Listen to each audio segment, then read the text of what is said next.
police announcement telling everybody to shut their shops as it's 11 in the morning.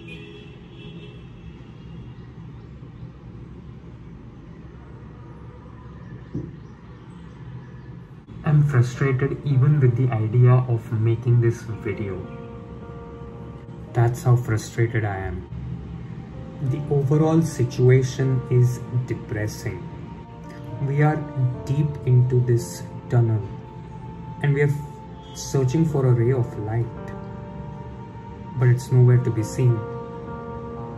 There is no light at the end of this tunnel, and whatever is going on outside gets reflected in my personality. So unfortunately, here are a list of 5 things that are frustrating me right now.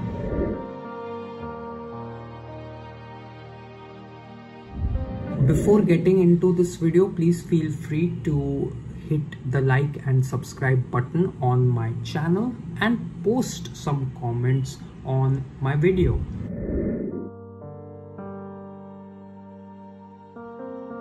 As I'm making this video, India has reached a grim milestone of 400,000 new reported active cases with over 3,500 deaths in 24 hours, and that too reported. Who knows how many more cases are there around us?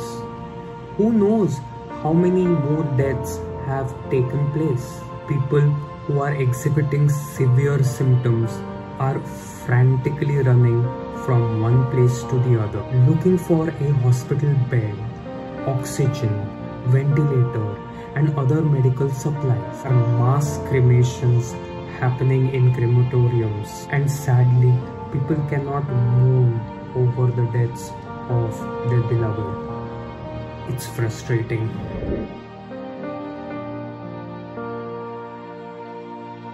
The sights and sounds of an ambulance these days just makes me nervous. I immediately get these negative thoughts that the concerned person inside the ambulance must have developed serious and severe COVID symptoms. I immediately start hoping for the best hospital facility, hoping for oxygen, hoping for ventilators, hoping for medicines or injections or whatever the person needs at that given moment. Finally, all we hope and pray for is the speedy recovery. And it is very difficult to comprehend what the family members are going through at that time. And nobody is allowed to be with the patient, which means everyone around is sitting in anticipation, hoping for the symptoms to not aggravate.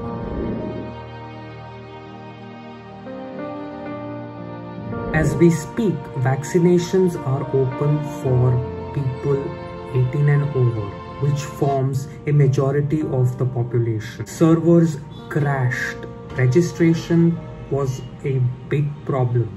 I had a hard time registering myself and my family, and it took me around 45 minutes just to do a simple registration. But yes, a registration problem was sorted over time. But then, does the government have enough vaccines to vaccinate 60% of the population?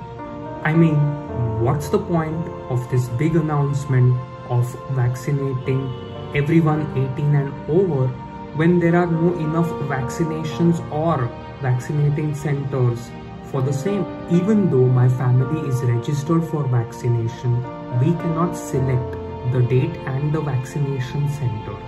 Then what's the point? Walk-ins are not entertained. You have to come by appointment only. And several states have already declared shortage of vaccines. And the fact that they won't be able to vaccinate people 18 and over until the end of May. What's the point of all this?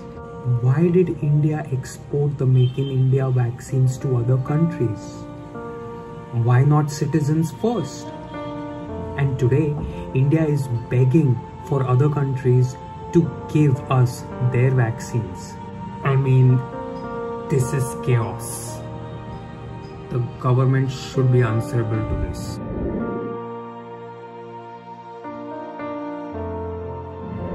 Science says that physical activity boosts your immunity. And these days, boosting your immunity is the most important thing.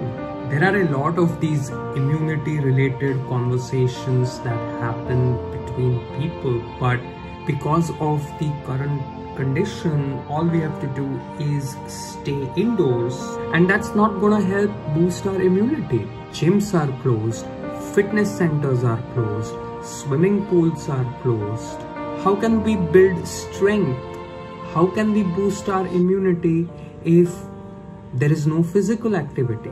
I'm really missing my gym. I just long for the gyms to open at the earliest so that I can start working on myself. Otherwise, the pounds will keep piling up. I just want to do my best to get back in shape and stay in shape so that my body can naturally protect me from the virus. A daily walk or a daily jog is not going to serve the purpose. Yeah, it will help us to some extent, but not as much as muscle training. I think gyms will be one of the last places to open when the number of cases decrease.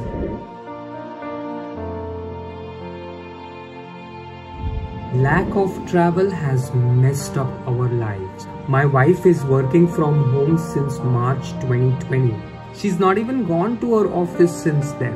I, on the other hand, had limited access to office travel since I was working under essential services. But I think my son has suffered the most. I mean, he's not gone to school for the past 1 year.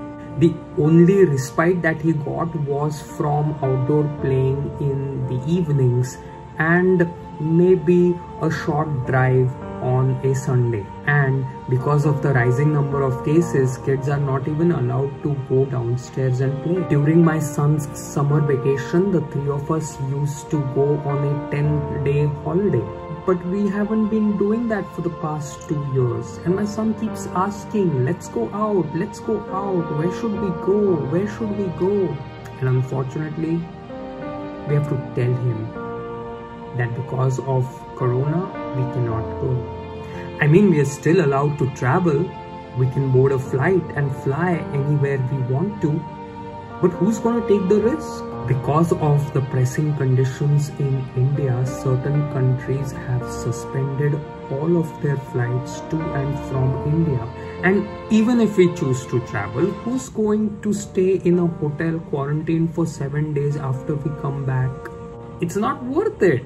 Unfortunately, this is the world that we are living in. This is what we have come down to. And it's taking a toll on both physical and mental health. So, how are you people? How are you coping up with this? Please let me know.